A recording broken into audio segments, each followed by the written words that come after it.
All right, everyone. Welcome in to week 17, episode 17 of the Insta Review podcast. It is January 4th, 2022. We have made it to the new year, the first Insta Review podcast of the brand new year. We certainly hope you've all had a happy new year, a great New Year's weekend.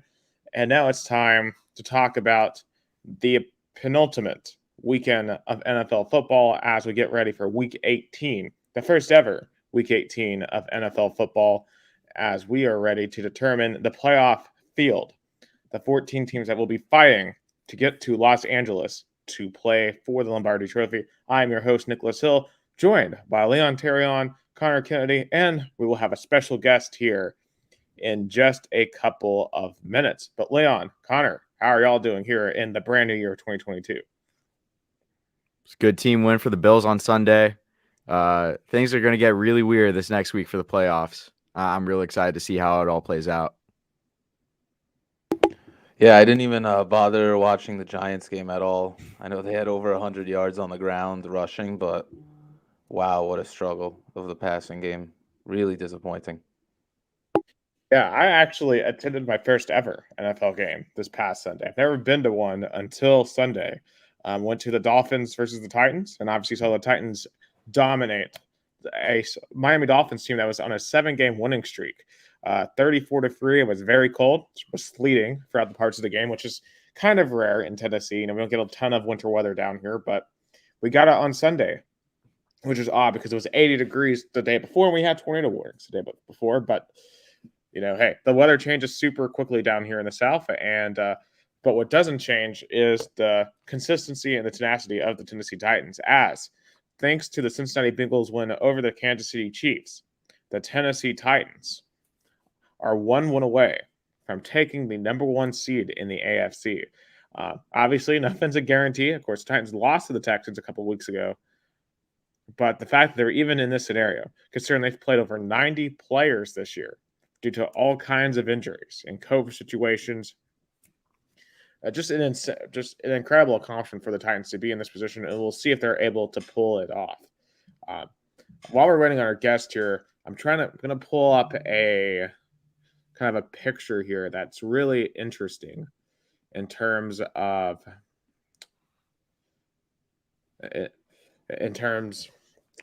some of the craziness of this past week. And let's see. So I'm going to because there's a lot that occurred. Yeah, I mean, I've never seen like this many storylines in week 17, and this photo isn't just limited to those storylines. Even after what Bleacher Report Gridiron did share on Instagram, there's still more. Yeah. I'll try to see if we can. There we go. All right. So from Gridiron, we have so many different storylines here. So we have Antonio Brown runs off the field. Joe Burrow beats Mahomes. Jamar Chase goes for 11, 266, and 3 touchdowns. The Bengals win the AFC North. Mark Andrews sets the Baltimore receiving record. Odell scores his 5th touchdown with the Rams. We had a couple of Eagles fans fall into the FedEx Field on Jalen Hurts. Both the Patriots and the Seahawks scored 50, had 50 burgers, as Big Cat would say. Tom Brady led a game-winning drive in the Meadowlands, while one of his main wide receivers, Antonio Brown, has a meltdown and gets cut by the Tampa Bay Buccaneers. Russell Wilson threw 4 touchdowns in a game that probably no one outside of Lions or Seahawks fans watched. Trey Lance got his first win against the Texans, and the Broncos, the Browns, and the Dolphins were all eliminated. So just looking at all of these, I'm going to actually let in our guest here real quick. And Andrew. Hey, what's good, my man? How are you doing? Great. How are you? Doing well. Welcome to the interview podcast.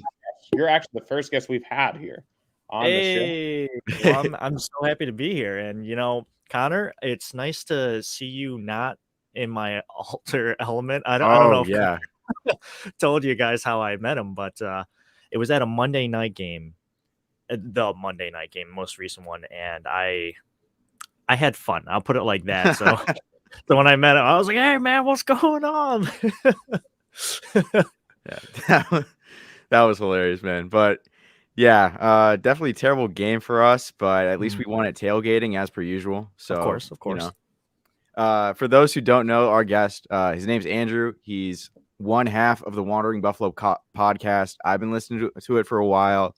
Some really good content that he makes over there, and also some good off-season content. He's really dove deep into some Buffalo Bills lore, some of the playoff drought stuff, which we all hate to talk about, but you know, some entertaining content. I think insightful as well. Definitely better than some of the stuff I hear on WGR. So anyways, let's get right into it. The Bills just beat the Atlanta Falcons at home this past Sunday. It was a really weird game, perhaps overshadowed by a lot of the other craziness going on in the league this week for sure. But definitely an interesting game, both offensively and defensively. I mean, the defense really showed up, especially that pass rush, that Greg Rousseau strip sack, Harrison Phillips fumble recovery. And then offensively, the run game really showed up. I haven't seen the run game be this good since the 2019 season, honestly. Josh Allen didn't 3 interceptions, but his run game was pretty good. So at the end of the day, it didn't really matter. What were your key takeaways from this matchup, if any? Me? Yeah. All right. Well, first of all, thanks for having me on in that awesome intro. You guys are doing great work over there. And I always kind of keep going through your Instagram, and I love the design and the marketing style that you guys are doing. So keep up the good work. Seriously. It's coming out super clean. Appreciate it, dude. Yeah. And kind of bringing it back to that Bills win over the Falcons. My main takeaway is that in the past, right, some Buffalo Bills teams, and you mentioned the playoff drought, that 17 years, and that feeling of inevitable mediocrity, to put it lightly. And I'm not going to lie, during this game when the Falcons were leading 15-14 and a half, that kind of crept up on me. I was like, oh no, it's happening again. Is this going to be Jacksonville 2.0? Is Matty Ice going to, bring the haymaker down on us? That would be terrible. But we all know that it didn't work. He taunted himself out of the victory, basically. But my takeaway was that, and this might have been the most important one, at least for me, is that the Bills were able to, I guess, take that momentum that was lost, right? And really just strip it back away from the Falcons. And outside of those 3 drives that, ended in interceptions, I'm pretty sure the Bills scored touchdowns in every single drive after that. Like, every time that the Bills offense was on the field outside of those 3 interceptions, the Bills were able to put points on the board in touchdowns. We didn't punt. Matt Hawk, super inconsistent putter. We kept him on the sideline. We put touchdowns on the board instead. They were like, yeah, you're kind of iffy for us right now, so why don't you just sit over there? We'll do our thing on the field.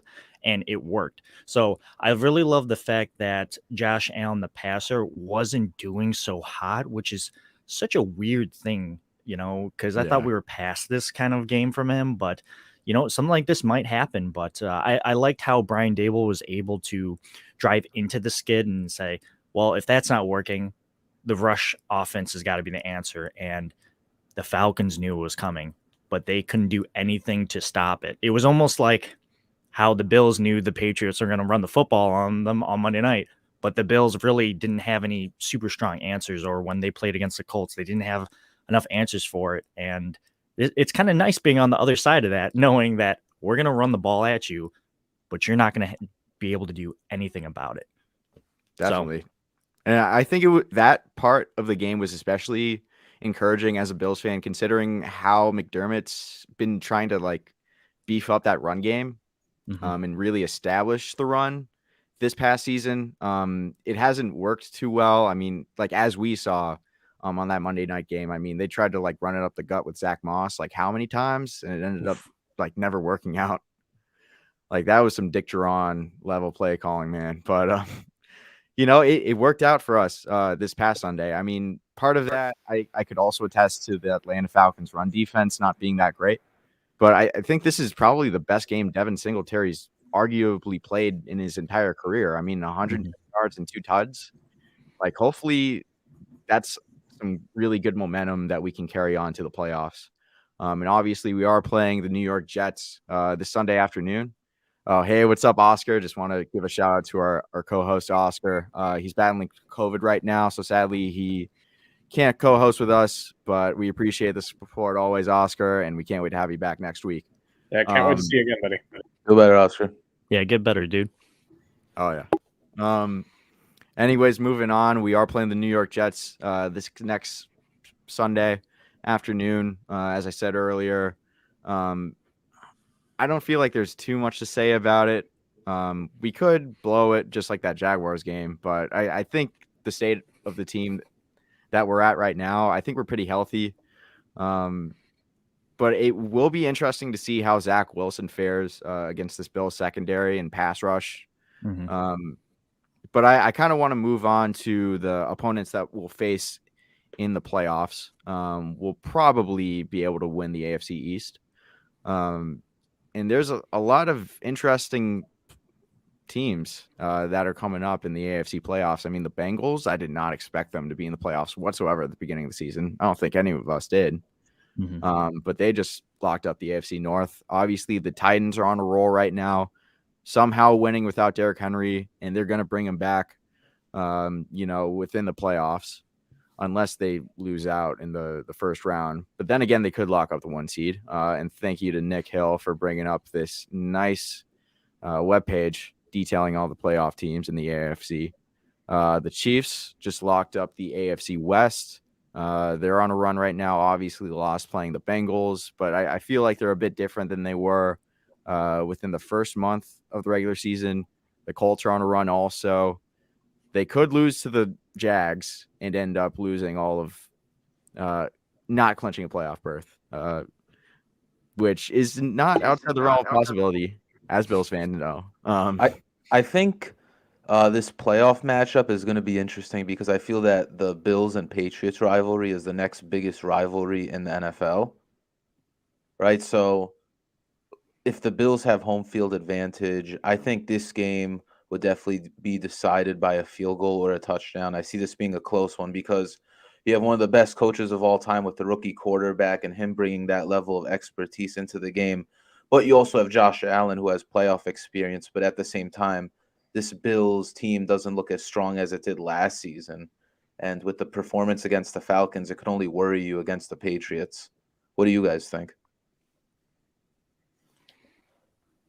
Yeah, anytime you have a division rematch in the playoffs, it's always interesting, right? And when you have this possibility of seeing potentially Chargers, Chiefs, or we got to remember too, the Raiders, if they beat the Chiefs, they would get that spot. So you could have Raiders, Chiefs for a third time.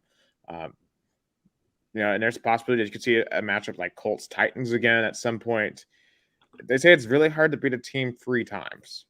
So like the Chiefs, they swept the Chargers, the Titans swept the Colts, the Bills and Patriots split. Obviously, I think a lot of things factor into a third game. Obviously your experience level in the playoffs, your maturity. So like I'm thinking about like a Patriots Bills here. I think you got a mixed bag, right? Because obviously Josh Allen's going to be the more experienced playoff quarterback. He went to the AFC title game last year. He's played in a couple of playoff games now and knows what that's like. Mac Jones has never played in the playoff game. He's not an NFL one. He's playing a college one. But he does have Bill Belichick. And you got to wonder, and you'll know that like he's going to try to have him as sell down as possible for that matchup. Obviously the Chiefs, they've made 2 straight Super Bowls versus a Chargers team. Or like you think Justin Herbert, he's never played in the playoffs before. So how is he going to show up potentially if he can get past the Raiders, who they haven't made the playoffs now in a couple of years themselves. So either one of those teams would lack in the playoff experience. And really even this week, when it comes to the Titans, right, even though they've made it now to their 3rd straight playoffs, they have their 2nd straight division win.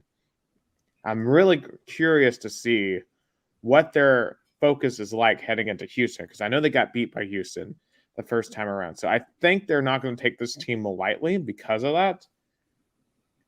But I'm just hoping they don't get caught up in the moment too much and allow the Texans to come and surprise them, because the Texans have been playing a lot better than I thought they would. I mean, they're not good, but they're competitive. They upset the Chargers 2 weeks ago. They didn't necessarily get round the stand by San Francisco. So it's gonna be a really interesting end here in the AFC. And right now, like, just looking at these matchups, like, I would favor the Chiefs over the Chargers. That Colts Bengals game to me is kind of a toss up, because I know even though the Bengals are on fire right now, again, Joe Burrow never played in the NFL playoffs. How much do you trust him against Carson Wentz, who himself is also never played in the playoffs? So it's going to be a really fun postseason. Yeah, you definitely, you guys have unpacked some real good thoughts here, and I'm going to take my Bills goggles off here, which is hard for me to do. So if I say something Billsy like, please forgive me. But if the playoffs were to start today, the Titans would be the number 1 seed. That's great for you, Nick. I can see you're a Titans fan, so that's good. But if it comes to the Chiefs and Chargers, and you mentioned it's hard to beat a team 3 times in a row, and I want to echo that point, is that it's so hard to win in the NFL. And I can't remember who I heard this from, but your division rivals, and this sounds super obvious, but your division rivals the best. And those tend to be the hardest games. And I was asked recently, like, hey, if the Bills split, this was before the Monday night game, how confident are you that if we saw them again in the playoffs, that we would be able to beat them if we split? And I said it was a coin flip, because if we did split, it would show that obviously the Patriots have our number and we have their number, and we know how to get around those players. So if I'm just looking at the Chargers, at the Chiefs, I think there's a good chance that the Chargers could put something together. I'm pretty sure in that second matchup, they had their number all the way up until Travis Kelce just decided to just rip the game in half and just go on a crazy scoring barrage, because I played against him in fantasy and it did not go well. I'm still in the championship. The Chargers went for it like 3 times in that game and didn't get it any time. Yeah. So, I mean, things got to go back to the mean, right? You go for it that many times, like, eventually you got to make one of them. So the fact that they got 0 of those, that's just bad luck. When it comes to the Colts and Bengals, that's interesting. I really don't know where to kind of sort my thoughts on that, because I really like what the Bengals are doing this season. And to Connor's point, like, nobody saw that coming. And if you did, I tip my beanie to you, because I just didn't think that was going to happen that fast. The Colts, obviously, it goes through Jonathan Taylor. If you can find a way to stop the running game and make Carson Wentz throw the ball, then that's your best bet. And we saw that the Bills implored that kind of technique against them, but they couldn't stop the run. So Jonathan Taylor just, put like 3 or 4 TDs on the board against us. No big deal. Whatever. And then the Patriots and then the Bills, I already mentioned, this would be the third matchup against them.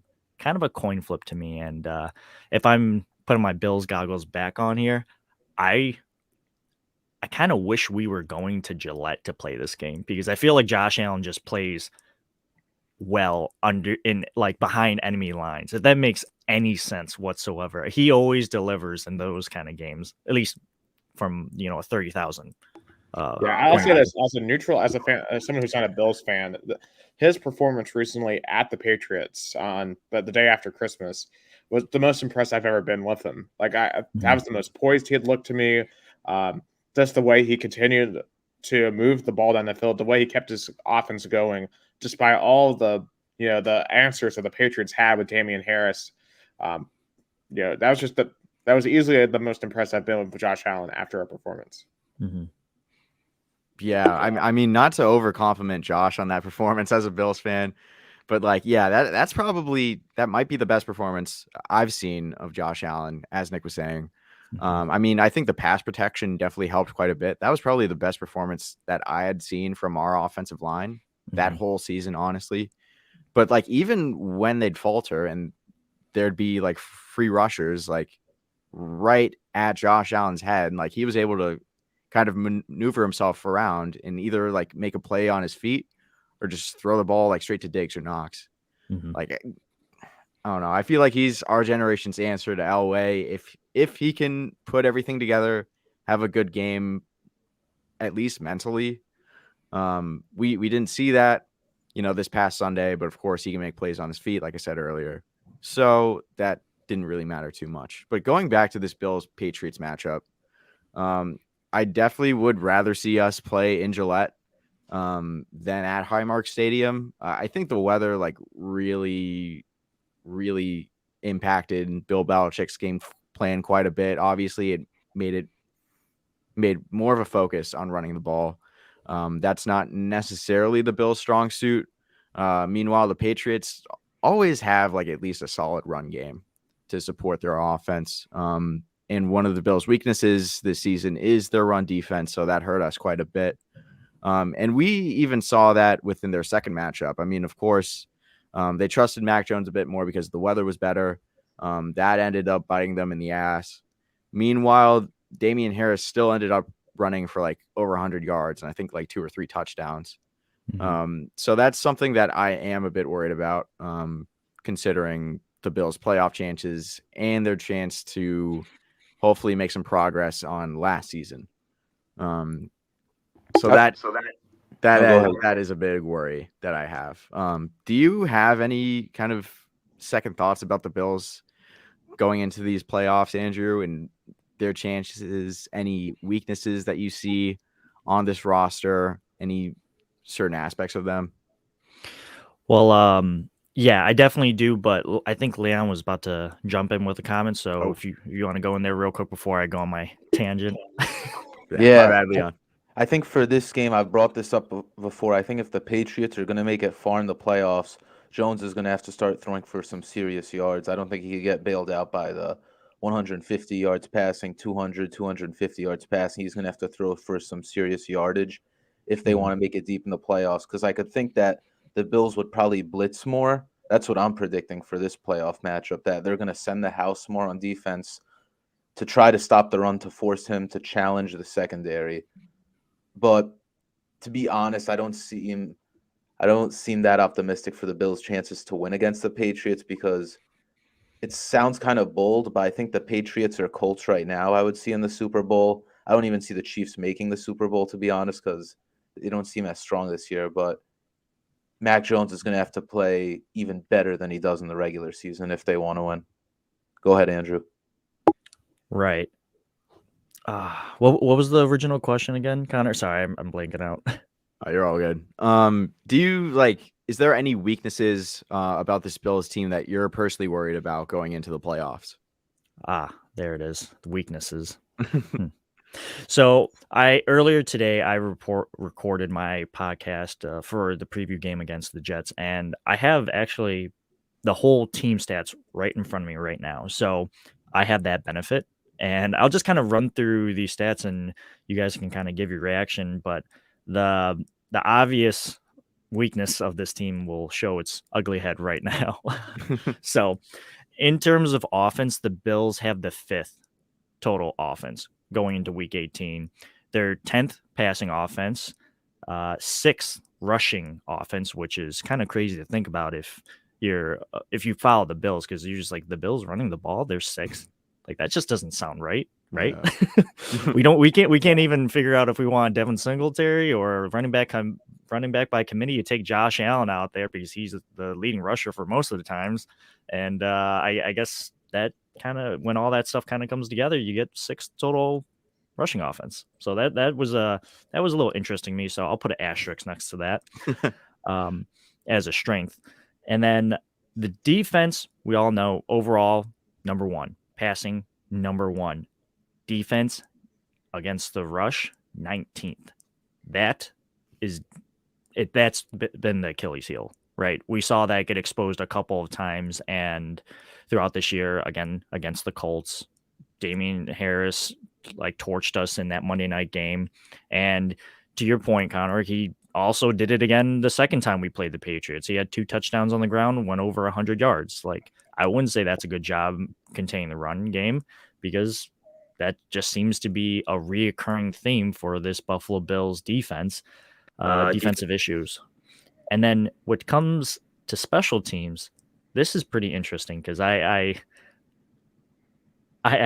pulled some stats with punting. The Bills are 25th in the league when it comes to punting the football, which is really bad. Yeah. Like really, really, really bad in my opinion, which is like, oh God, I kind of wish we had Boho back, or, some thoughts in my head were like, where's Boho right now? Well, he's actually 11th in the league right now for punting. So I trade off of 14 spots, right? But we brought Boho in to, or we kicked Boho out and brought Mac Hawk in to hold the football. And the Bills right now are 13th in kicking, and Green Bay is 21st. So a trade off of 14 spots for punting, but 8 spots up the board for kicking. I say all this that the Bills' real weak spots, again, are rushing defense. And if you can force punts, just send a ton of pressure at Matt Hawk. At least that's my personal view, because this guy is so slow when he kicks a field goal, or when he punts the ball. I kind of get heart palpitations watching it. I'm just like, just get it off, dude. Like, do something. And it's just so slow. So I think the field position game is going to be big if you're going against the Bills, especially if you can force them to punt the ball. And again, if you got a stud at the running back position, or if you have a Josh Allen, or a mobile quarterback, that's the way to do it. Yeah, I mean, that was definitely on full display in week 1, where he shanked that punt, and that ended up costing us the game against the Steelers. And of course, he's like shanked some here and there. I was really excited in the offseason to see like some of his trick plays that he did in Miami. I was hoping that they'd pull some of those out. Obviously, we haven't seen those. But hey, at least we have a better holder. But yeah. Our run defense is definitely very suspect, of course. Last season, I think we were ranked like middle of the pack in terms of total defense. But I in my mind, I was like, oh, Starlou is coming back, so our run defense could be upholstered by his performance. He hasn't really shown up much, whether he is on the field or not. But at least Harrison Phillips has shown some juice these past couple weeks, especially within that Falcons game. He's probably one of the best tacklers, pure tacklers on our team, at least on the defensive line. Ed Oliver's shown some strides too, but that's mostly on the pass rushing side of things. But yeah, I'm definitely worried about the run defense, as well as the ways that they implement the run game. Of course, against some suspect defenses, I felt like we've been able to pull some really good performances out. But I don't know. I still have a lot of questions regarding it, especially considering the Patriots defense, a great defensive line. They got Matt Judon, a linebacker. They got Christian Barmore out of Alabama, D tackle. They've been playing really well this season. Of course, the Colts also. I feel like they're the best all-around team in the league. But just going off some of the other team strengths, are there any teams in this league in the AFC that you guys would be worried about in the Bills' perspective that you think that they probably wouldn't match up that well against? If the Titans have Derrick Henry, then it's a mismatch for most teams in the playoffs. Yeah. But are they able to go all the way? Because I think the Bills are a solid team. I did pick Josh Allen to be my preseason pick to be MVP this year. Of course, that's not happening, but he's still solid. But the Titans did go to the conference championship a couple of years back in Tannehill's first season. So how could he apply that in the playoffs, even though last year was disappointing against the Ravens? I still think that if you have Derrick Henry on your team, the Bills will just have to, like you said, they can't keep punting the ball. They're just going to have to keep converting and going for it on fourth down. So that's who I would be a little worried over, and over the Colts since they had that big win against them. But if it was Bills Chiefs somehow, I would take the Bills over them any day of the week, because I just don't trust the Chiefs this year. Something just seems off. they're not the powerhouse that felt like they were in the past 2 seasons.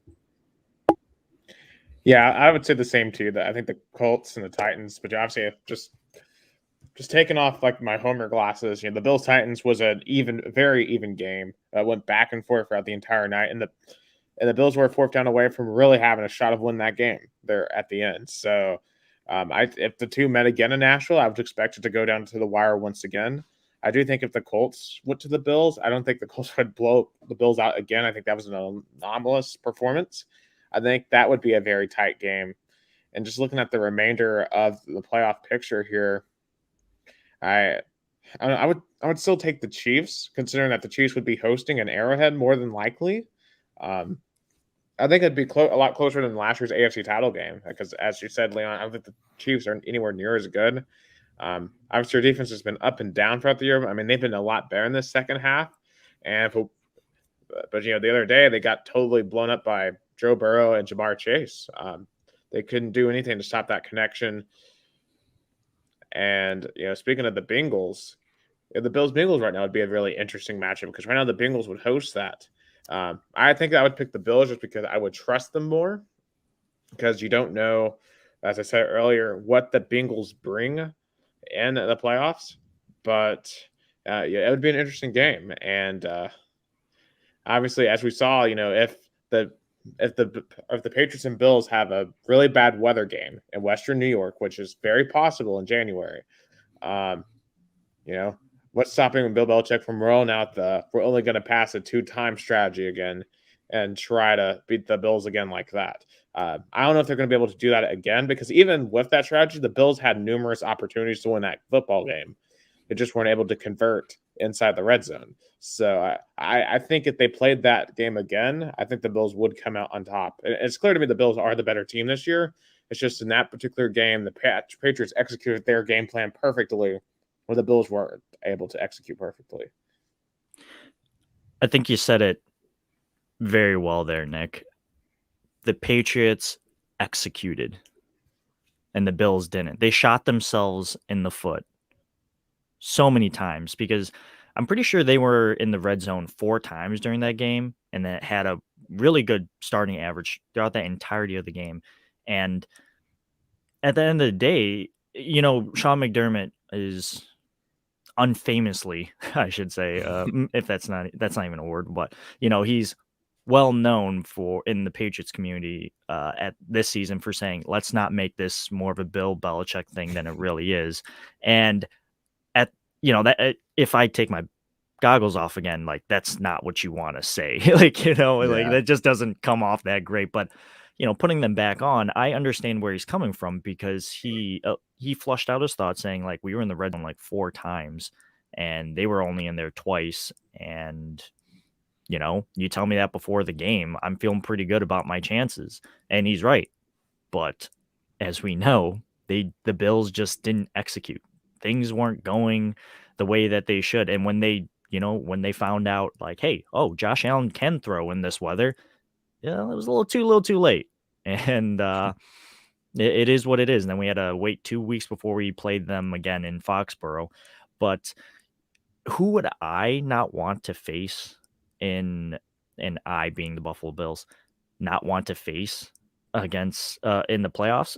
It's probably going to be the Colts. And the reason why I'm saying that is because I pulled up some quick stats here, mainly against the Patriots, but I just did some quick stat pulling for the Bills' weakness, which would be their 19th rushing defense. The Colts are number 2 behind the Eagles. So to me, that's just a huge red flag. And I know that team has had success with us in the past and even in the last year's playoffs. So I'm kind of waiting. I'm holding my breath here saying like, I just don't want to face them. I just honestly think the Colts are a bad matchup against the Bills, and that's okay. That doesn't mean that the Bills are bad. It's just, some team strengths are your weaknesses, and that's just how the dice roll. And when it comes to the Patriots, I just pulled up some other stats real quick. They have the 8th rushing offense, so that's not necessarily that much better of a matchup. They have the 14th passing offense, so that's pretty good, I guess. And then with the pass defense, they're 4th, but they're 22nd against the rush. The Bills right now, again, asterisk, 6th rushing offense against the 22nd rush defense. Statistically, that sounds great. That sounds real good to me. So if I had to pick between those two, obviously I pick the Patriots. I just like that Bill Belichick. Let's get him a third time kind of matchup. But I'll end with this because I know I'm hogging the mic, so I apologize. Is that all teams in the playoffs, and even if you're in the hunt in week 17, week 18, you're good. You're not a bad team. You're probably not picking in the top 10, 15. Like, you have some established like continuity within your team. Your coaching has to be halfway decent if you're in that conversation all the way up into the last week of the regular season. So none of these matchups that the Bills or for any team is going to be super favorable. So yes, some are going to be better than others, but no matchup really should just be a cakewalk, at least in my opinion. And I hate saying this because it's true, but I just don't like saying it. Any given Sunday, right? Any given Sunday, your team could get got, or you can go out there and get a win. And I think that kind of holds true, and I think any team can beat any other team. And unless you're Mike Glennon, but yeah, definitely not. Well, the Giants are definitely picking in the top 10 probably. Yeah. They could start Jake Fromm week 18. No, he is starting. He is. Bill's Glennon had legend. a season-ending wrist surgery on his non-throwing arm, so it's always nice to hear about other people on the podcast talk about their teams, the Titans and the Bills, and I'm just sitting here thinking, could we even score 2 touchdowns in one game, maybe 1? It is just, what a tough season it has been, really. And they want to keep Joe Judge, Daniel Jones. Oh, yeah. Like, I was walking into the gym earlier, and I kind of pulled up my phone. I saw one of my other friends is a Giants fan, and he had posted a stat from CBS, basically, and like points, total yards, and a couple of other offensive stats. They're dead last since the beginning of the Joe Judge era last year. Just in every category, like something like 16 points a game, like 250 yards per game. I mean, just abysmal. Like, worse than the Jets, worse than the Jaguars. I mean, I don't even know how anyone's even watching that team. That just sounds abysmal, beyond like torture to watch. Yeah, I was watching the Bucks and Jets game instead, and even besides what happened with Antonio Brown, it's still concerning when the Bucks have to make a comeback against the Jets. You don't have Godwin, you don't have AB for the playoffs. Your defense is going to be more focused on a big target like Mike Evans, Gronkowski. So I don't see them making the Super Bowl after. I'm not sure if Brown's been cut yet. I know they still. Oh, he's been cut. And actually, kind of asked Andrew. They still have some sort of legal rights to his contract. So I'm still sticking with Green Bay all the way in the NFC. AFC is going to be definitely more interesting to watch come playoff time. Yeah, I kind of want to ask Andrew this while we still have you, because we haven't talked to any about the NFC, because the AFC is probably obviously we're all AFC fans, whether it being Bills, Titans. But what's your thoughts on the NFC? Because I do think to me at least, it's a 3-horse race. It's either going to be the Packers, the Bucks, or the Rams. I think one of those 3 will win it. I don't see anyone else who makes those playoffs advance to the Super Bowl. I don't believe in the Cowboys, as we saw on Sunday. You just can't trust them in big games down the stretch. So what are your thoughts on the NFC, and who do you think is going to ultimately pull it out? Right. So before I get into that, I just want to talk about the Antonio Brown thing real quick. Vontae Davis left at halftime against the Chargers. I was at that game, and I remember just thinking to myself, when I saw it on my phone, I was like, you got to be kidding me. Well, at least this is Josh Allen's first start, so that was pretty cool. But at least he had the courtesy to leave at halftime and not make a scene of it. I'm fully okay with putting that Vontae Davis thing behind me because Yeah. at least he didn't Antonio Brown it and throw his stuff in the crowd. And like while the NFL game was happening, Antonio Brown was just jumping in the end zone, like flapping his hands up, doing some jumping jacks. Like it was just weird, man. Like they like that is bad. That is a bad look for your team. And on top of that, he like dropped a rap song like the night of, like nothing happened, which too. was so unlistenable. Like that song was terrible. Has any Antonio Brown song no, gone? That's a good point. Well, I think in all seriousness, actually, a lot of the comments on a lot of the social media platforms with all the news surrounding Antonio Brown, a lot of people think that he's still dealing with CTE after that big hit he took from Vontez Burfict whenever he was in Pittsburgh. So we're wishing the best for him.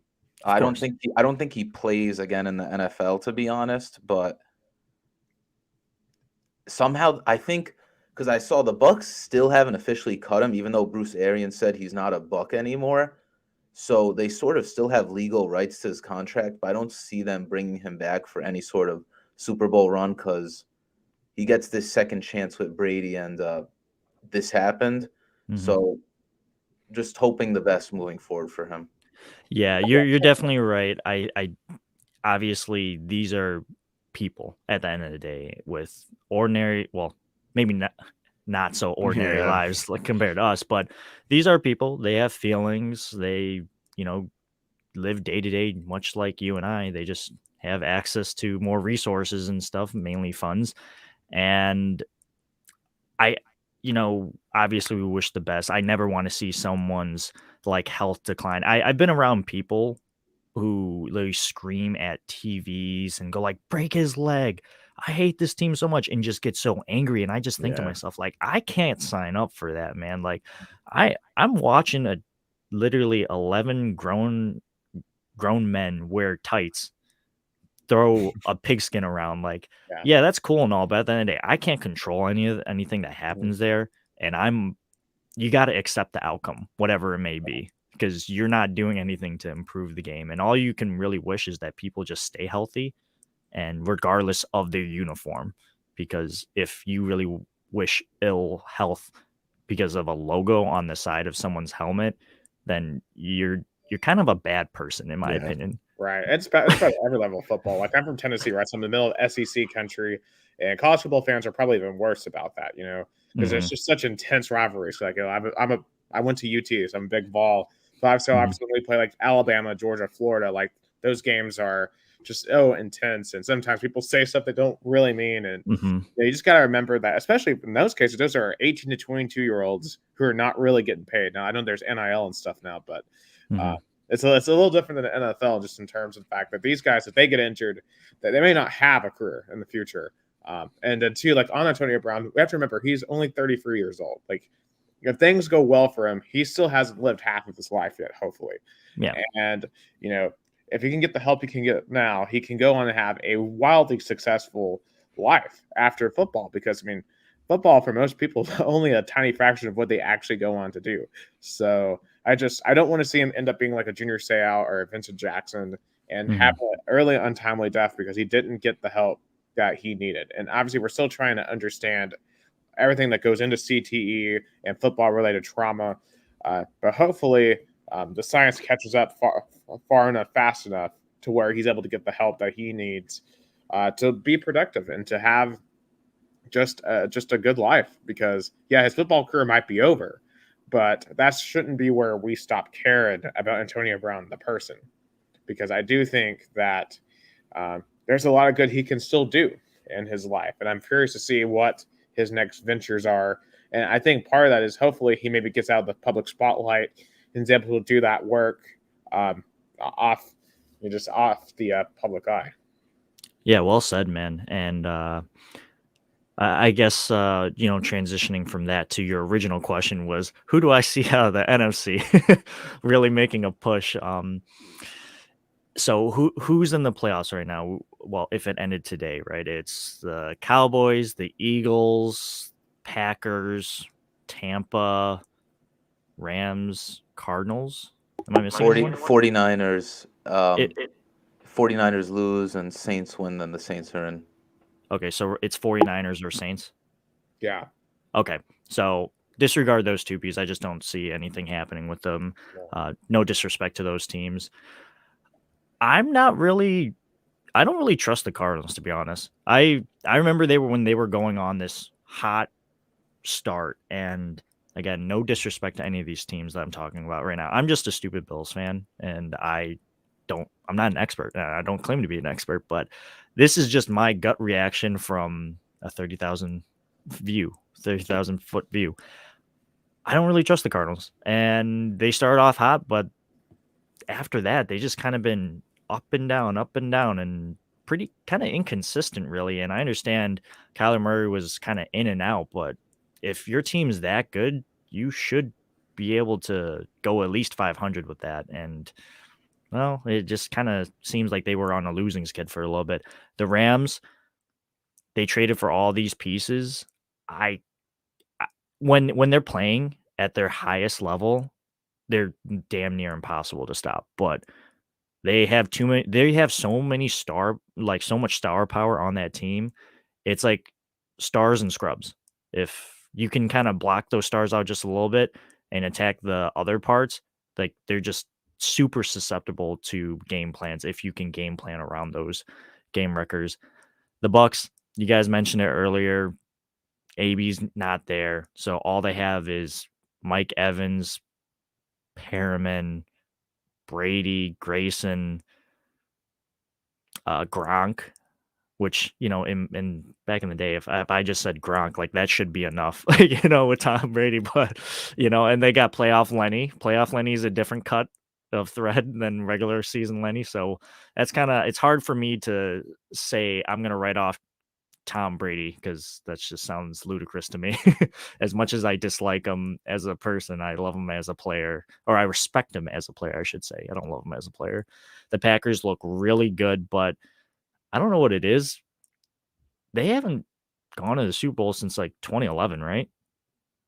So I don't know. Can they get over the NFC championship hump? If they can, then yeah, they'll definitely make it. And it wouldn't surprise me if they won it, unless they play the Bills, of course. Yeah, I'm just joking around. The Eagles, it's great that you made it there. You're not progressing, and that's no shade against them, but could be an interesting matchup though. Eagles Bucks, because the Bucks defense isn't as strong this year, and the Rams beat them. Even if they have the same record at the end, Rams beat them in week 3. So if the Bucks are the 3 and the Eagles are the 6, Eagles have like the best rushing game in the league right now, like 160, 170 yards on the ground. Yeah. With whoever. I think that could be a fun wild card matchup to watch. But I will say this: the Bucks have, I think, a top 5 rushing defense. I think it's like either second or third in the entire league. It's their passing defense that worries me. So I think the Bucks would be fine against Philadelphia. But when if they had to play Aaron Rodgers or Matthew Stafford, or just a really strong passing game, I think that's where they could be in some trouble just because they've had some injuries. They've had to start some veterans like a Richard Sherman back there who's not quite his best. So that would be what would worry me if I were a Buccaneers fan in your quest for a repeat. Yeah, and then the last team I didn't talk about is the Cowboys, who, when it's there, it's there, but when it's not, it's you kind of scratching your head like, why is it not?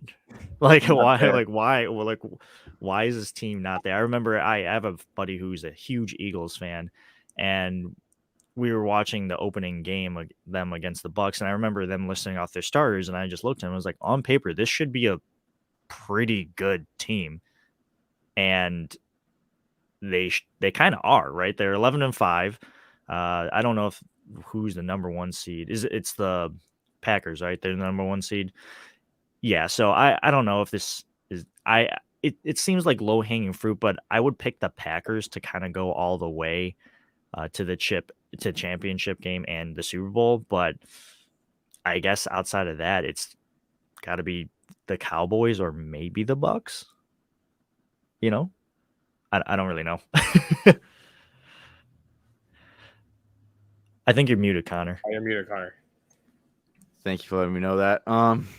My main takeaways from this NFC playoff picture, I'm gonna fly by some of the teams that I don't really think are contenders. In terms of the Bucks, like Nick says a lot on this show, never doubt Tom Brady, especially in the postseason. No matter what I think of Tom Brady as a player and as a person, I definitely think that any team with Brady probably has a shot. But personally, like, they're starting. They got Godwin. Actually, no, I think he's on IR now. Actually, Yeah, he's on IR. Yeah. Yeah. So they got Mike Evans at wideout. They got Gronk. And then a bunch of Uber drivers at wide receiver. So I don't really know how well they'll do. And especially with their beat up secondary, like that's really suspect. So I'm really doubtful about them being able to pull off a second Super Bowl run.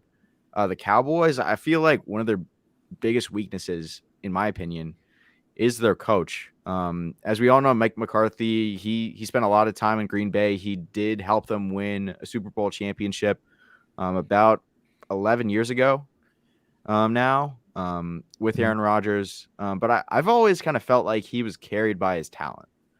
And some of the main flaws of that Packers team really came into play in a kind of similar fashion of what's happening in Seattle with Russell Wilson. Like with the Packers, they really put everything onto Aaron Rodgers' shoulders. They had like a couple other good players. But besides that, like they didn't really do much because I don't know. Mike McCarthy's always kind of carried by his talent. In certain games where he really needs to coach up a really good game plan, especially around like Super Bowl contending teams like the Cardinals, who I also question. They always seem to fall apart within the second half of seasons, at least so far with Kyler Murray and Cliff Kingsbury. The Cowboys were exposed this past Sunday, and I don't know. I think it'll kind of be like another season where the Cowboys end up going to the playoffs, but they end up being either a first or second round exit. Mm-hmm. So the Packers, I think, are probably the strongest team to at least make a Super Bowl run. I think one of the things that was really holding them back last year was their defensive performance. I think it's especially improved this season. Even with Jair Alexander being out for most of the season, Rasul Douglas, that was a great pickup by the Packers front office from the Cardinals practice squad. He's really shown up big this past half of the season. And their draft pick at corner at 29 this past season, he's really shown up too. Eric Stokes out of Georgia. So I honestly think if they don't have a guy like Kevin King consistently blowing coverage and allowing the opposing quarterback to throw for like 3+ touchdowns, I think the Packers have a really good chance. Of course, they're going to lose to the Bills, but it is what it is. and they're doing it without their whole offensive line healthy. David Bakhtiari, one of the best left tackles in the league, is out for the season. Elton Jenkins, a Pro Bowler, out for the season. Robert Tonyan is hurt. They still find ways to win, and it looks like there's no weakness there. How could you not pick them for the Super Bowl? I think they're going to fly through the NFL playoffs easily in any Super Bowl matchup, in my opinion. I've been on the Packers train all year just because with all the offseason controversy, have all the attention on Aaron Rodgers this year for good and bad reasons. It just feels like a last dance. Like it feels like I'm watching Michael Jordan circa 1998 in Chicago, just going through just the media storm, just through everything. And it just feels like it wouldn't be right if it didn't end with the Super Bowl. Like it doesn't. Like it would be a perfect ending to just an insane couple of months for the Packers. I mean, obviously, after this year, Aaron Rodgers may be done at Green Bay. We don't know if he's going to come back. He might, but it really does feel like when you see the Packers, they finally have a defense. They have two really good running backs they can use between Aaron Jones and A.J. Dillon. They obviously have Devontae Adams, but that's not their only option in the receiving game. And on defense, it's remarkable the turnaround they've had on that side of the ball. And Connor's right, as long as you don't have a bonehead like Kevin King getting multiple PI penalties against the Buccaneers, I don't see why the Packers shouldn't be able to defend home field in Lambeau, one of the toughest places to play in the entire league. and make it to Los Angeles. And I think, honestly, the team with the best shot, I mean, obviously, instinctively, part of me would say the Bucks, but I don't even think it's the Bucks. I think it's going to be either the Rams or the Cowboys. They have the best shot at the Packers just because they, I think, are going to have the firepower to score with the Packers, more so than the Bucks are going to. But ultimately, I just think Aaron Rodgers is on a different level. He consistently is making throws every single week that few others are making in this league just casually. And I think this is their Super Bowl to lose because I really think the Packers are going to be a favorite over anyone they play in the AFC, and whether it's the Bills, whether it's the Titans, the Chiefs, whoever it is. Because obviously, the last time the Titans played the Packers up in Lambeau last year, we got ran out of the stadium in a snowstorm. So that was not a fun game to watch whatsoever. But I'm all in on the Packers at this point. To me, I think it's their Super Bowl to lose. I'm going to recant my statement real quick. I'm going to pick the Cowboys. Ooh. And the reason why I say that is because I don't have this luxury while I do my own podcast, but while you guys are talking, I get to pull up like all these stats and stuff. So I feel kind of free a little bit. I might have to do this ahead of time. But the Cowboys right now, out of all the NFC playoff teams, if the playoffs are to start right now, have 147 point differential. That's pretty good. The Packers, 86. The next highest out besides the Cowboys are the Bucks at 134, and then higher than the Packers are the Rams and Cardinals, both at 91. And I'm looking at the Green Bay Packers like wins and losses, and they've won against the Lions, should be a given. The 49ers should be a given. The Steelers, mediocre. No offense to them. The Bengals, that was an impressive one. The Bears should be a win. Washington, again, should have been a win. They won against the Cardinals off that A.J. Brown miscommunication. Was I supposed to block or was I supposed to catch? Like, as you mentioned, Douglas got that ball. We don't know how that game turns out if A.J. Green knows that he has to catch the ball and not block. The Seahawks, easy. The Rams, they beat by 8 points. The Bears again, the Ravens, the Browns, and the Vikings. So I'm not saying that they had a soft schedule, but it's definitely not as bad as it looks. I think that they benefited from that for sure. And just to go back to the Cardinals and Cowboys game, that definitely was a fumble that they didn't call on that last play. That was 100% a fumble, which I feel like the Cowboys kind of got robbed of that opportunity. So a little unfortunate for them, but I don't know. I feel like this Packer team is definitely, it has the playoff experience to get there, and with the coaching staff and who they have on their team and the pedigree. But I don't know. I'm starting to second guess this Packers team. I feel like the Cowboys have the makeup to do it. It just, are they going to do it or not?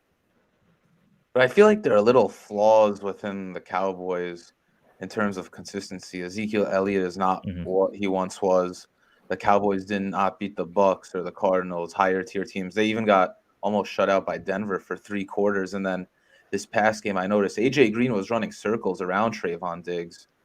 And even though Diggs does have 11 interceptions on the season, he does have a tendency to get beat sometimes.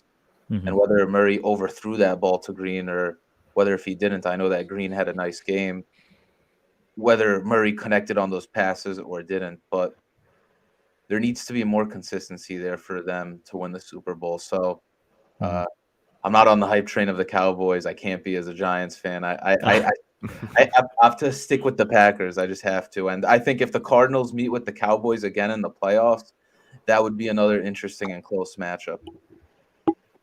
Yeah, I will say about comparing the Packers to the Cowboys, I think definitely being in the NFC North has helped them quite a bit. I mean, the Vikings are like always pretty mediocre. And they split with them. Oh, yeah, that's even more concerning, honestly. not to discredit the Vikings, though. I mean, like, their offense on a really good day can really perform well, but their defense is trash. Oh, yeah. Yeah, I mean, they did suffer some injuries too. Like Danielle Hunter got knocked out early this season. Emerson Griffin got knocked out early this season. So I do think injuries hurt them a ton this year. But still, I mean, you got to perform better than they did, even with the injuries. Well, they have to go more aggressive in free agency and just focus on that defense, because I think that offense is fine. Certainly build on the offensive line. But one more thing, going back to what I said, I brought up last week. Even though I am a Giants fan, I do think Dak Prescott is the best leader in football right now. He's able to get his team fired up before the games and the pregame chants, pregame huddles. He's a great leader, and I'm excited to see what happens moving forward. I always like seeing the NFC East be competitive, even if, Mike Glennon's the starter of the Giants, but you always want to see competitive football in your division, whether you guys have to deal with Mac Jones and Tua, or whether the Giants have to deal with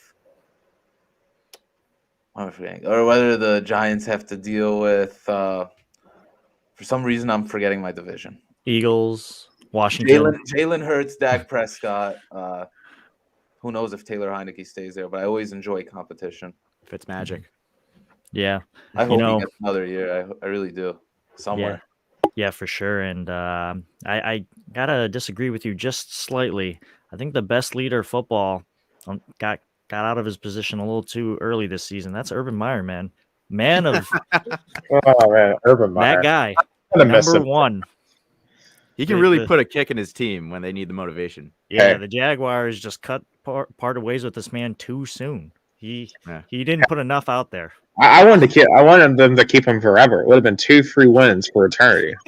Dude, him and Christian leader and one of the greatest athletes ever, Tim Tebow at tight end. Like, they cut him. Come on. Unbelievable. That was the only mistake that they made. Yeah, only one. Huge. Yeah, just I think if Tim Tebow played quarterback against the Bears this past week, we could have even had a better passing performance. I agree with that too, because obviously Tim Tebow was not a good NFL quarterback, but that's a dude who can rally the troops, and get people to play for him. At least that's how it was in college. Because if you ever seen like how motivational it was at Florida, I grew up hating the man because obviously arch rivals with the Vols. I've always respected Tim Tebow, so it was kind of sad to see him kind of get pulled back in for a stunt this past year, because he clearly did not belong on that field, even in tryouts as a tight end. Yeah, I definitely trust him to throw for more than -10 passing yards, unlike Mike Glennon. But on that note, Andrew, we want to thank you again for coming on the pod, for letting us punish you with all this NFL stuff for about an hour. We really appreciate it. You killed it, man. Are there any last thoughts about like the Bills or the NFL going into the playoffs that you'd want to talk about? Maybe plug your podcast or anything? Sure. Well, again, Nick, Leon, Connor, thank you so much for having me on. I'm very happy that we were able to finally get this through. You and I were kind of going back and forth on Instagram, just like trying to set it up, and finally the stars aligned, and it was a pleasure being on. Oh yeah. My again, taking the Bills goggles off, my overarching partway message for any fan of a team that's in this playoff, or that would be in the playoffs right now. And I already mentioned this, but it can happen. You just your team has proven that they're worthy to get to this point.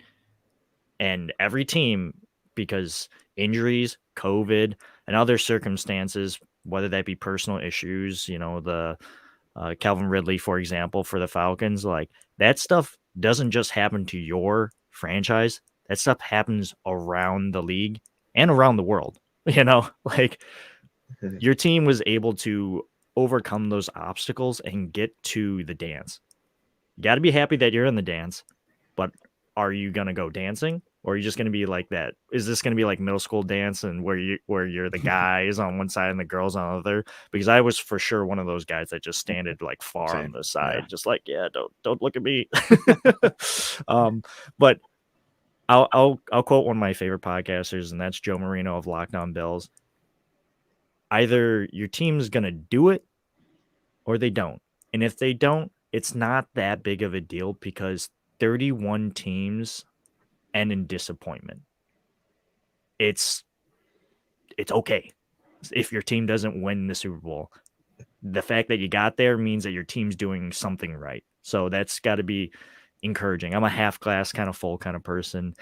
So I'll just leave you with that. I am one half of the Wandering Buffalo podcast. I'm part of the Built in Buffalo Network.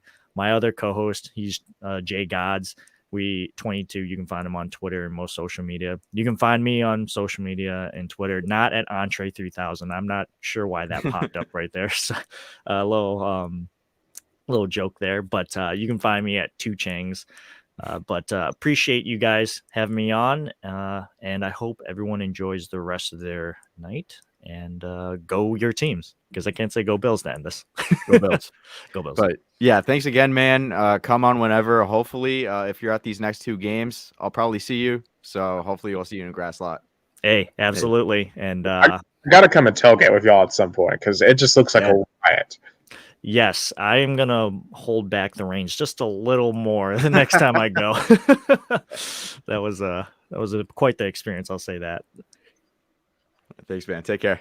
Hey, later, guys. See ya. All right. Well, thank you once again to Andrew from the Wandering Buffalo podcast. Andrew. He killed it. Yeah. A lot of pressure being the first ever guest on the Interview podcast, and he absolutely hit it out of the park. Gonna be a bar to set, a high bar to reach for any future guest. But yeah, I guess just to close out the show here, I don't know if Connor, if you have some game picks you want to go over. I do. I do. All right, let's do that segment first. And I kind of want to close it. I kind of want to do like predictions, like predict who the final 7 are going to be, both the AFC and NFC, particularly between like the Raiders, Chargers, and the Saints, 49ers on the other side. And predict who's going to win the NFC West, the AFC East, all that. But let's get into those game picks. All right. As usual, I got 4 games that I'm going to be talking about. Week 18 of the NFL regular season, the last week of the regular season. These won't be as interesting considering that we kind of already know what these teams are for the most part. Some of these teams are going to be resting starters, considering that they've either clinched playoff berths or they might be out of the playoffs, so they'll want to see kind of some of the other talent that they have on the team. But anyways, I'm going to get right into it. This is going to be a really risky bet. 4 more opportunities to make some money. It's going to be the Indianapolis Colts versus the Jacksonville Jaguars. The Colts are favored by 15.5 points, and the over-under is 44. Now, all right, the Colts are great, and they're looking to clinch a playoff berth by winning in Jacksonville. Sounds easy, right? Jacksonville is really bad, and the team is most likely looking forward to flying to Tijuana, leaving behind the hell that was their 2021 season. One key thing to remember, though, the Colts have not won a game in Jacksonville since 2014. I don't think the Jags win this one, if I'm being realistic, but with that history and the point spread, you might as well bet the point spread on this one. Drop like 10 or 20 bucks on it, see what happens. This next matchup I'm going to be talking about, 2 AFC North teams that are technically still alive. The Pittsburgh Steelers versus the Baltimore Ravens. The Ravens are favored by 5.5 points, and the over-under is 42. Now, both of them are technically still alive and are battling out for what could be a playoff spot if the Jags win a game. Who knows if that'll happen, as Aaron Rodgers said on the Manning Cast last night. Now, the Steelers' defense was on full display last night, by the way, and while there will be more of a challenge ahead of them this Sunday, I think, they've successfully shown already that they can stifle Lamar Jackson and his playmaking ability. Now, the Steelers' offense still sucks, as we all saw last night. But hey, so does the Ravens defense. I'll pick the Steelers to win this one here. This next matchup is going to be the Cincinnati Bengals versus the Cleveland Browns, another AFC North matchup. The Bengals are favored by 3 points, and the over-under is 41. Now, the Bengals just locked up the AFC North, and there's nothing really to play for on their end, really, besides a very slight chance that they could lock up the 1 seed if the Chiefs and the Titans lose. Now, the Browns aren't going to the playoffs. but they probably won't rest anyone besides Baker, and they'll fight for a victory. I don't think Brandon Allen and the Bengals second stringers could easily win this one, so I think the Browns win. This last regular season matchup that I'm going to be talking about this season, it's going to be an NFC South matchup between the New Orleans Saints and the Atlanta Falcons. The Saints are favored by 4.5 points, and the over-under is 40. Now, all things considered, Atlanta didn't look that bad last Sunday, even though they lost. They aren't going to the playoffs because they lost, but they can prevent their division rival Saints from clinching a playoff berth. Now, the Saints lost playing the Falcons last time, but kept it close with an arguably better quarterback than Taysom Hill and Trevor Siemian. This could have just been a fluke game last Sunday in terms of that Bills and Falcons matchup, but the Falcons secondary showed up big time, and they caught 3 picks. And I think it's likely that they could continue that in this game if they decide, hey, might as well try to keep our hated division rival out of the playoffs and keep playing well and potentially be on this roster next season again. And I think for that reason, the Falcons win this one. And those are my final regular season betting matchups that I'm going to be talking about this season. I just think it's like crazy how like the Colts could still miss the playoffs if the Jaguars still find a way to win. Oh, yeah. And if the Raiders beat the Chargers, they're in. But here's the thing, like you said, the Jaguars beat the Colts, and whoever wins the Raiders and Chargers game, the Steelers beat the Ravens, which I think they will. Steelers are in. So I would like to see the Colts in the playoffs because I think they're the best all-around team in the league, but that statistic, it's tough because even the Jaguars in their 1-15 season last year won the season opener against the Colts. So we'll see what happens moving forward. But if the Colts are at home in this game, which I think they are, right, Connor? No, the Colts are in Jacksonville. I still think they could pull off the win, but I'll definitely be the underdog in that spread. Maybe Lawrence has a 3-touchdown game. Who knows? I mean, that'd be more touchdowns than he's thrown in the last 2 months if he would up with a 3-touchdown game. I don't see the Jaguars. I mean, they're a dead team right now. They just want to get this season over with. Obviously on my end, the Titans Texans, that's the same spread, 10.5. This game is making me a little nervous. Obviously, the Titans lost to the Texans, and it feels like it's not going to be.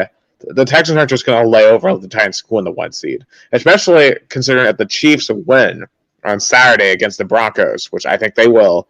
All the pressure is going to be on Tennessee on Sunday afternoon.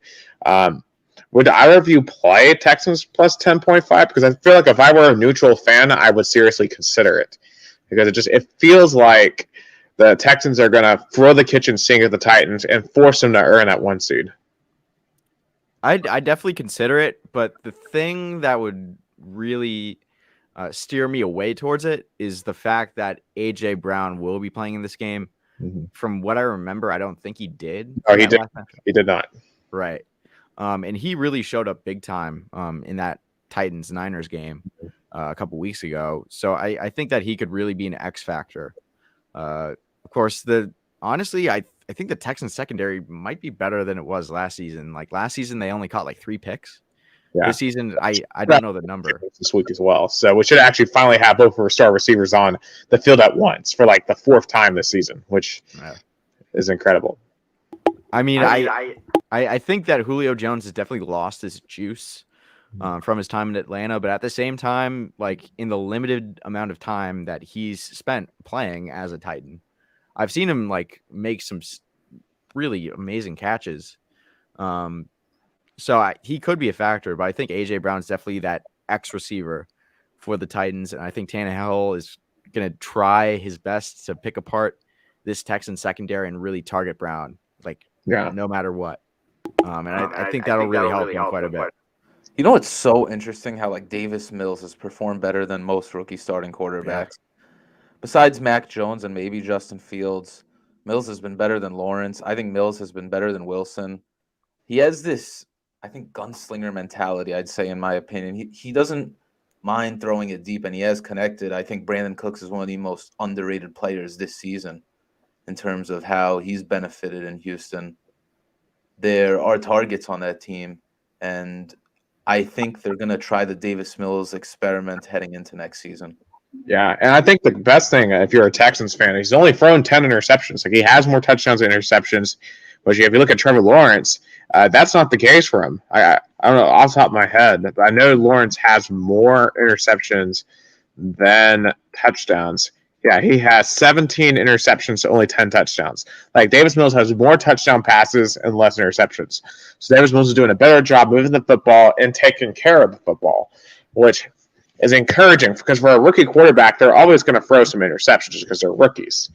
But you want to at least see them have their flashes, and at least David Mills has having the flashes compared to Trevor Lawrence. Yeah, I mean, he'll throw it deep. He doesn't mind. Sorry, Connor, but no, you're all good. He's throwing it deep, so he can win. Yeah, I remember when Davis Mills was drafted back in like April, late April, early May. Seeing him being the first Texans draft pick in that draft class. Obviously, they couldn't really do much considering Bill O'Brien really screwed them over. But I was just kind of like, yeah, their QB1 probably isn't going to be there. Might as well try something and see if this will work. And Davis Mills, his first week, he was efficient. Obviously, the next couple weeks in relief of Tyrod Taylor when he was on IR, he was terrible, except like that Patriots game where he played really well. But ever since Tyrod was benched for Davis Mills, he's really shown a lot of flashes. Like Nick said, he has more touchdowns than interceptions, which we can't say about Trevor Lawrence. And we also can't say that about Zach Wilson or Justin Fields. So that's something. It's definitely freed them up quite a bit. Maybe they could like draft a really great edge rusher or, some other guy at a skill position with presumably, I think like their top 3 or top 4 pick in the draft. So it'll definitely be interesting to see which way that they'll approach this offseason and try to build this team. It's also really interesting for me to see Davis Mills like do what he's doing, considering he was drafted in the 3rd round. And a lot of people, as he was coming out of Stanford, I think he only started for like 1 full season.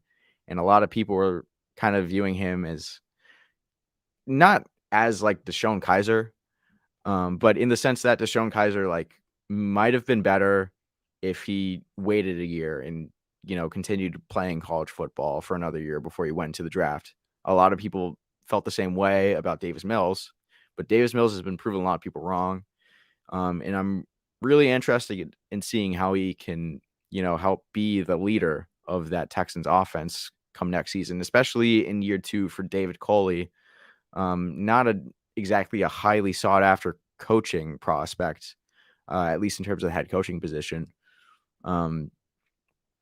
I don't know how long he'll stay in Houston, but he's shown that he can really rally the troops, I guess. And he's helped a bit in terms of Davis Mills' development. I do have an interesting question. We're on the topic of offensive rookies. Because the debate right now for offensive rookie of the year is Mac Jones or Jamar Chase. And to me, I think we should go to Jamar Chase. He's having a historic season for a rookie, but there's going to be some people who say, well, Mac Jones has led his team to the playoffs as a rookie quarterback, and that deserves that award. Like, if y'all had to vote, who would you vote, Chase or Jones? Personally, I mean, obviously I am a little biased, but I really do think that Jamar Chase has been having a historic season. I think he like just broke in that Chiefs game, the single game record for a rookie in terms of receiving yards and possibly receiving touchdowns also. I mean, the way that he can really stretch the field as well as his established connection with Joe Burrow. I mean, I know a lot of people were really questioning that draft choice last April. They were really thinking that Penei Sewell would have been a better pick. Even though their O-line is still a bit suspect, like Jamar Chase has brought some juice to this Bengals offense. He's really turned around their offensive just identity in general. He's been, like I said earlier, absolutely historic numbers for a wide receiver, especially a rookie. We haven't seen something like that since like Randy Moss and also OBJ. And I think soon enough, if he doesn't like mess anything up, he keeps going on this positive momentum, at least on the field, I think we could be talking about him in a conversation with guys like Randy Moss and OBJ and, other wide receivers of that caliber. Yeah, I agree with you. And I just can't think about, I just really can't wait till next season. I think he could break Justin Jefferson's record for receiving yards in 2 years. I do think the Bengals are a Super Bowl contender next year. I think they will make it next year. I know it's bold, but I expect Burrow to go in that next step to be an MVP. I really think he could break 45 touchdowns next season. I don't think Chase is going to have any sophomore slump at all. I think he's just going to get better. And I expect them to be very successful in the draft and free agency. I mean, what's incredible to me is that we might be seeing. I saw someone. I was interested you brought up, Randy Moss, like a Jerry Rice. The thing about Montana Rice, they say it's probably the greatest quarterback receiver duo ever. Burrow and Chase could rival that. Like, if they can continue for several years, because think about it, this goes back to LSU when they won the national title. Burrow threw 60 touchdowns. I think Chase had 20 for LSU last year. Of course, Justin Jefferson had like 15 as well on that just stacked LSU team. The fact that they did that 2 years ago, they didn't play with each other last year, but then Chase comes to Cincinnati and they're able to pick back up from where they left off in Baton Rouge to do it in Cincinnati. I mean, that's special. I can't think of a quarterback receiver duo being together in college and then they come together in the NFL. I mean, obviously we got Tua, Jalen Waddle right now, the Dolphins, but they're not performing like Joe Burrow and Jamar Chase are performing together. Because I just saw Tua and Waddle play this last week, and they only connected like 3 times. So, I mean, it's special. It's special, and for Bengals fans, I mean, that fan base deserves it. They haven't won a playoff game in decades at this point. For years, they just seemed hopeless. Like Cincinnati was the butt of jokes. Like, oh, who cares about the Cincinnati Bengals? Well, now everyone is caring about the Cincinnati Bengals because they are going to. We'll see if they can make some noise here in the postseason. All right, kind of segueing into our Players of the Week segment to start wrapping up the show. Leon, Connor, I know that y'all are going to talk about the players that we just kind of talked about. Leon, you want to go first? Sure. So I know someone's going to pick Joe Burrow like they did last week, so I'll take Chase. Jamar Chase, 11 catches, 266 yards, and 3 touchdowns. But I will give an honorable mention to Najee Harris for 188 yards and 1 touchdown on the ground. But, wow, Chase's performance was great. Russell Wilson also connected with DK Metcalf for 3 touchdowns. So I'll give DK Metcalf another honorable mention after a tough season in Seattle. But Jamar Chase might be the next best receiver in the league. So I'll hand it to you, Connor. Yeah, so it looks like Leon already spoiled my pick, but I'll just go ahead and say that it's Joe Burrow. Again, like I picked him last week. He went 30 for 39 in his passing attempts, completing about 77% of his passes, throwing for 446 yards, 4 touchdowns, and a 148-point passer rating.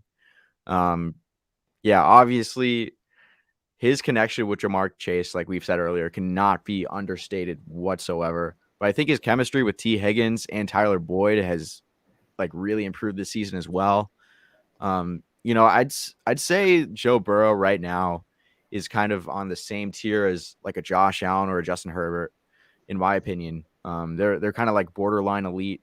There's still like a couple games, or maybe like more than a couple games within this season where they've made a lot of terrible mistakes. I mean, I know Joe Burrow in that Bears game, he threw 3 interceptions on 3 consecutive pass attempts and pretty much lost them that game.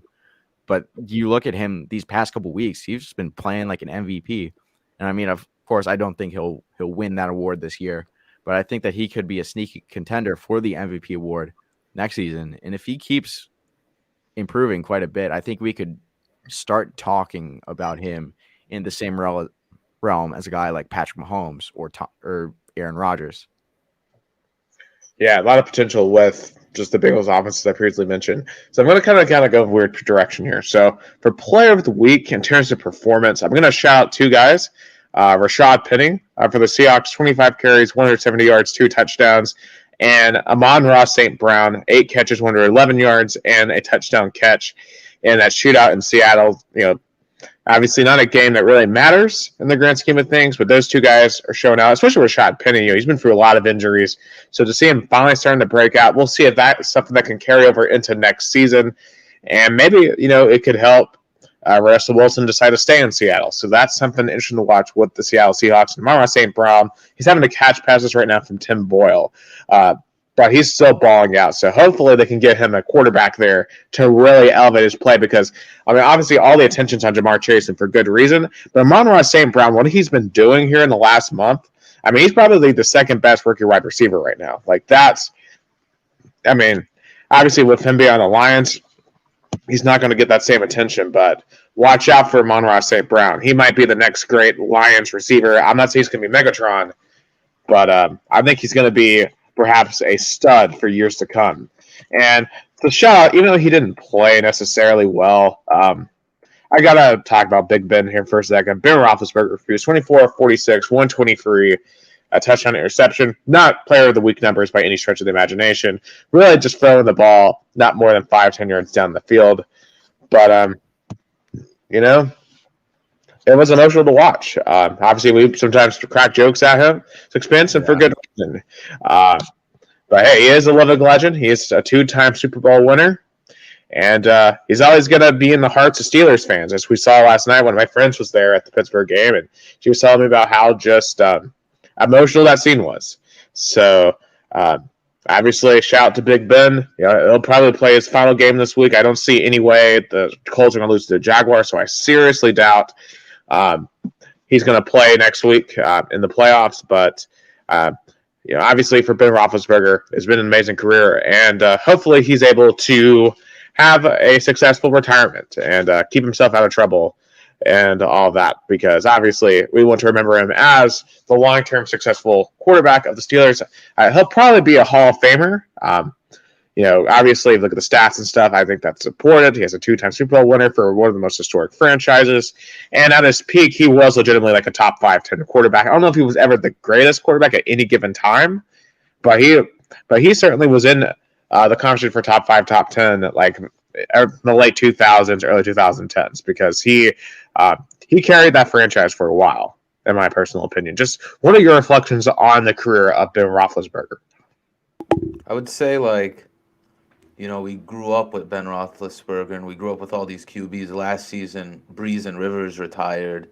Roethlisberger retires this season, and after Rodgers and Brady are gone, and Fitzpatrick, of course, we're going to be moving into a different era of quarterbacking. We're going to see Burrow, Herbert, and Mahomes be the face of the league in all the same division, which I think is going to be awesome in 3 to 5 years or even 2 to 5 years to come. So he was big. I remember watching Ben Roethlisberger when I was younger and seeing the Steelers as a powerhouse of a team. It just seems like Ben was able to find connections with every receiver that he had. It didn't matter if they were on the team for several years or if they were a free agent coming in. He was always able to get the offense going. And Mike Tomlin, I think, compared to Bill Belichick, a statistic was shared how he has 15 straight winning seasons as a head coach, or 15 straight non-losing seasons as a head coach. So what Mike Tomlin has done with Big Ben has been great. And I'm really wondering who are the Steelers going to get next at quarterback. A lot of people think Deshaun Watson might go to Pittsburgh, Kenny Pickett possibly. So I'm very interested in seeing what happens moving forward. But I could only thank Big Ben for being someone who was successful in the league and somebody who I used in Madden growing up. So, Connor, your thoughts? Yeah, I'm not too fond of Big Ben, as Nick knows. But as a player, obviously he, at his peak, he was one of the best quarterbacks in the NFL. I know some Steelers fans, and I know that he on the field at least brought them a lot of joy, especially those 2 Super Bowls that he won. The first one playing the Seahawks with Bill Cowher, and then of course in 2009, that amazing catch that ended the game playing the Cardinals. He was an absolute gunslinger. his classic pump fake and then just throwing the ball like 50 yards down the field. Like, he was really like one of the best in that last era. I personally think of NFL quarterbacks that are primarily pocket passers. Of course, he was trash his last couple years, but I think what Pittsburgh fans will remember him by is, his gunslinger attitude on the field. And the way that him and Tomlin and Cowher in his first 3 years were able to really help bring back a winning franchise and reputation and culture to the Steelers. Yeah, it's definitely, as Leon said, it'll be very interesting to see where the Steelers move forward. Quarterback, which we have a lot of offseason to discuss all of that. So before we wrap it up, does anyone have any final comments that they want to share before we wrap up episode 17 of the Insta Review podcast? Now, I'm not a big Ravens fan, but I'm really hoping that their defense shows up this week 17 matchup. I want to see one of Big Ben's legs flying into the air in 4K. But also on a lighter note, thank you again to Andrew for coming on this podcast. I highly recommend the Wandering Buffalo podcast. But then again, I kind of doubt that there's a whole ton of Bills fans that listen to this show. So, keep that in mind. But also, like, he just creates some great content. Of course, you saw him chop it up with us earlier.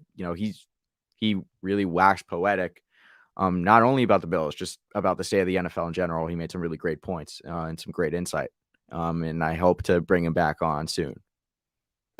All I could say is, also thank you to Andrew for coming on. I appreciate him as a guest, but I'm wishing the best for Jake Fromm against the Washington football team, Week 18. I don't know why I feel an upset might come with the Giants winning. I don't know why. It sounds crazy, but it's definitely possible. But praying the best. Yeah. To be honest, as someone who doesn't like Jake Fromm for certain reasons, I am not rooting for him. But also, interesting on the Washington football team, they announced today that on Groundhog Day, they will be announcing on the Today Show their new name. Do y'all have like name predictions for the Washington football team? I'm thinking the Washington Red Tails. To honor the Tuskegee Airmen, obviously for the reasons why they went away from their old name. I think it would make a lot of sense. Being the nation's capital, you would honor a heroic group of military members. That's just a name that I would like. What do y'all think should be a good name for the new Washington team?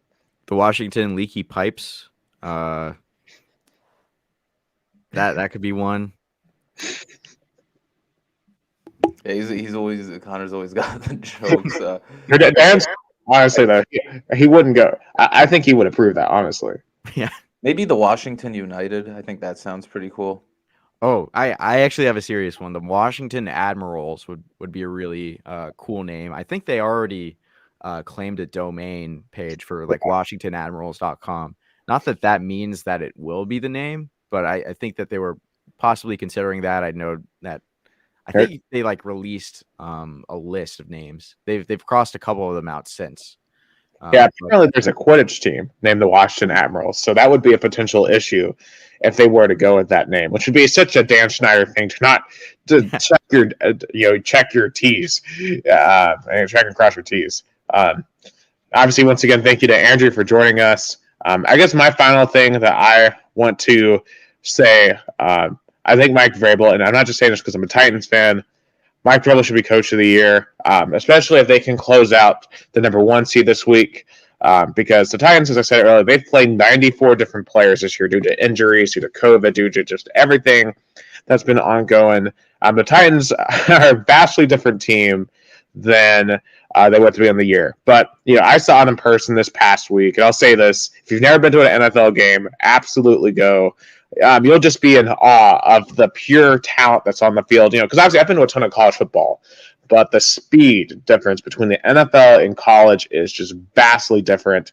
The thing that stood out to me is when they're throwing, like Tua and Ryan Tannehill, and they're throwing the ball, the windows they have are so much tighter than they are in college. Like, you have to have the accuracy, you have to have the speed. just in awe of watching those athletes. I can't wait to go to more games. But for the Titans, just the way they're able to use all these guys who weren't on the roster to begin the year, especially guys like Deontay Foreman and Dontrell Hilliard, just speaks wonders to how Mike Vrabel's able to keep this group together, because the season could have fallen apart completely when Derrick Henry got injured after the Colts game on Halloween. Because I thought the season was over at that point. Like, there's no way the Titans are going to be successful long term without Derrick Henry. But they've put themselves in this position. And obviously they needed a little bit of help to do it. But despite losses to the Jets and the Texans, they have a chance here to really give themselves a chance. Because I think if they're going to have any shot of making to LA, they got to have that one seed, have the extra week, because then you bring the king back and anything can happen. And as Andrew said, if you're in, anything can happen. I really do think that any team, even I know we said, like the Saints, the 49ers, obviously I think the Saints are going to make it just because I think the Rams are going to beat the Niners. But, any team that makes it in, I think there's even a remote chance that you make it in, because this is just the wildest season. Obviously, COVID could happen. I mean, we know what's going on with Omicron right now. It's going to be a very interesting end to the season, and I just hope that we get to see teams at full strength going at it for a chance to win the Lombardi Trophy. But with that being said, that's a wrap. Wait, Nick. I'm glad we're in agreement that we think Dan Campbell should be Coach of the Year. I love his energy, by the way. I would love to play for him if I were a football player. I'd run through a brick wall for that dude, man. Yeah, that guy is awesome, and what he's been able to do. Lions actually lost a bunch of close games that they came back in. Like the Ravens one was just unlucky with the Justin Tucker field goal, but watch out for next season what they do with the personnel at quarterback or in the next couple seasons. Like that guy is awesome. Forget about any of the other coaches. Dan Campbell, in my opinion, Coach of the Year. Yeah, I think what's his name? Don Coley for the David Coley. David Coley for the Texans, I think, should be on that list. I know they're only 4-12, but I thought they had a shot to go winless this year. Like they have played a lot better than I thought they would. Davis Mills is coming along further than a lot of us expected him to. So, shout out to those two coaches. Obviously, I don't think they're going to get fired this year. We'll see if they have a chance long to build their teams up for a couple of years, because you don't usually get time in the NFL. But out for those two franchises, I don't know if you really have any better options in the coming year. So maybe you just have to ride the ship for a while. And at least those two teams are having two coaches are having their teams be competitive. But side note regarding the Washington football team name, I was scrolling on Twitter and I found that a patent was filed on the 29th of December for the Washington Groundhogs. Their primary colors are the Washington football team colors, like red, yellow, white, and black. I have no clue who filed the patent. It was filed under Wildcard Sports, but that could potentially be the new Washington football team name, especially considering that's being announced on Groundhog Day. So something to think about. Yeah. We'll see. I mean, they're always a middle of the pack team that has a chance to make the playoffs, but they had a couple of good moments this year. I guess Taylor Heineke got his revenge game against Tom Brady and proved that he could be a low-end starter, a high-tier backup in the league. As I forgot which one of you said it, but they have some pieces on that team, and if Chase Young was completely healthy for the whole season, who knows what would have happened, but that's pretty much it for me. Just read into it more. I found out it's a podcast media company, so sorry, that wasn't very good insight for myself. I feel like if any team's going to do the Groundhogs, it'd be someone in Pennsylvania, just because that's where Punxsutawney is. Obviously, that's where the Bill Murray movie is set. It's probably one of my top 10 movies of all time. But anyway, this is not a film podcast. But anyway, with that being said, thank you once again for listening to the Interview Podcast. This was episode 17. We will see you next week for episode 18, where we recap the regular season, because it will be over by then. We're going to preview the playoffs, wild card weekend, all 6 matchups. Of course, it'll be Saturday, Sunday, and Monday of next weekend. So yeah, we are getting ready for the most important time of the year. So stay tuned for all of our content. We've got TikToks, we got Instagram, and we have these live podcasts every Tuesday night. We're going to try to do them around 8 p.m. 8, 9 p.m. Just obviously just subscribe to our YouTube channel, hit that notification button so that you know when we are going to go live. For Conor Kennedy, for Leon Taryan, and for our special guest, Andrew, from the Wandering Buffalo podcast. Make sure to go check them out, especially if you are a Buffalo Bills fan. But even as a Titans fan, I'm going to try to go and check them out myself. I'm Nicholas Hill, and thank you once again for listening to the Instant Review podcast. Take care, everyone. Stay healthy, and enjoy the start to your 2022.